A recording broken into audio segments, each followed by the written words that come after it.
পৌষ সংক্রান্তি কি? পৌরাণিক ইতিহাস ও মাহাত্ম্য। পৌষ সংক্রান্তি হিন্দু ধর্মের এক অতি প্রাচীন ও পবিত্র উৎসব। এই দিনটি শুধু একটি উৎসব নয়, এটি সূর্য, প্রকৃতি ও মানব জীবনের এক গভীর আধ্যাত্মিক মিলন। সংক্রান্তি মানে কি? সংক্রান্তি শব্দটি এসেছে সংস্কৃত সংক্রমণ থেকে, যার অর্থ স্থান পরিবর্তন। যেদিন সূর্য এক রাশি থেকে অন্য রাশিতে প্রবেশ করে সেই দিনকে বলা হয় সংক্রান্তি। সূর্য যখন ধনু রাশি ছেড়ে মকর রাশিতে প্রবেশ করেন তখন যে সংক্রান্তি হয় তাই মকর সংক্রান্তি। বাংলা পঞ্জিকা অনুযায়ী এই দিনটি পরিচিত পৌষ সংক্রান্তি নামে। পৌষ সংক্রান্তি কবে হয়? সাধারণত প্রতি বছর 14 বা 15 জানুয়ারি পৌষ মাসের শেষ দিনে পৌষ সংক্রান্তি পালিত হয়। এই দিনের পর থেকেই শুরু হয় মাঘ মাস, উত্তরায়ণ, শুভ কাজের সময়। পৌষ সংক্রান্তির পৌরাণিক ইতিহাস। পৌরাণিক গ্রন্থে এই দিনের উল্লেখ বহু জায়গায় পাওয়া যায়। এক, সূর্যদেব উত্তরায়ণ। ভগবদ্গীতার অধ্যায় 8 শ্রীকৃষ্ণ বলেছেন, উত্তরায়ণে দেহত্যাগ করলেই যোগীরা মোক্ষ লাভ করেন। পৌষ সংক্রান্তির দিন থেকেই সূর্যদেব দক্ষিণায়ন থেকে উত্তরায়ণে প্রবেশ করেন। এই কারণেই এই দিনকে অত্যন্ত পবিত্র ও মুক্তিদায়ক বলা হয়েছে।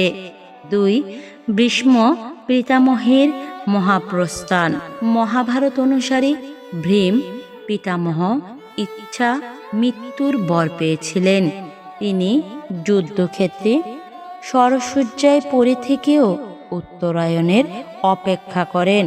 পৌষ সংক্রান্তির পর উত্তরায়ণ শুরু হলে তিনি দেহত্যাগ করেন এবং পরম গতি লাভ করেন। এই ঘটনা পৌষ সংক্রান্তির মাহাত্ম্য আরও বৃদ্ধি করে। 3, গঙ্গা অবতারণ ও কৃতিত্বপূর্ণ। বিষ্ণু পুরাণ ও গরুড় পুরাণ অনুযায়ী এই দিনে গঙ্গায় স্নান কৃতিত্বপূর্ণ। দান পুণ্য করলে পূর্বপুরুষেরা তৃপ্ত হন। বিশেষ করে তিলদানকে বলা হয়েছে। তিলদানে পাপ ক্ষয় হয় ও পিতৃলোক সন্তুষ্ট হন। কেন পৌষ সংক্রান্তিতে পিঠাপুলি খাওয়া হয়? এর পিছনেও রয়েছে গভীর অর্থ। পৌষ মাস মানেই নতুন ধান ঘরে তোলা। কৃষকের ঘরে নতুন চাল আসে, প্রকৃতির প্রতি কৃতজ্ঞতা প্রকাশ। তাই চাল, নারকেল, গুড় ব্যবহার করে পিঠেপুলি তৈরি করা হয়। এটি শুধু খাবার নয়, এটি প্রকৃতির পূজা, অন্নদেবের প্রতি শ্রদ্ধা। পৌষ সংক্রান্তির ধর্মীয় করণীয়।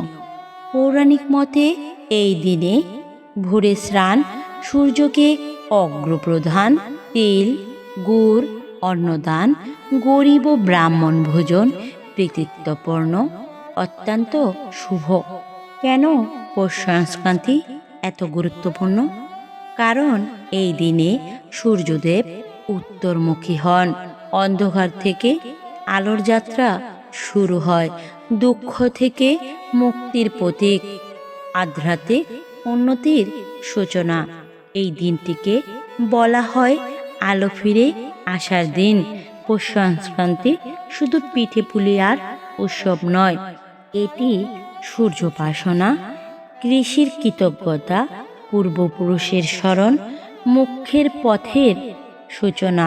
পৌরাণিক যুগ থেকে আজ পর্যন্ত এই দিন আমাদের শেখায় প্রকৃতি, ধর্ম ও মানব জীবন এক সূত্রে বাঁধা। যদি ভিডিওটি ভালো লাগে তাহলে লাইক করুন, শেয়ার করুন আর সাবস্ক্রাইব করতে ভুলবেন না। হরে কৃষ্ণ।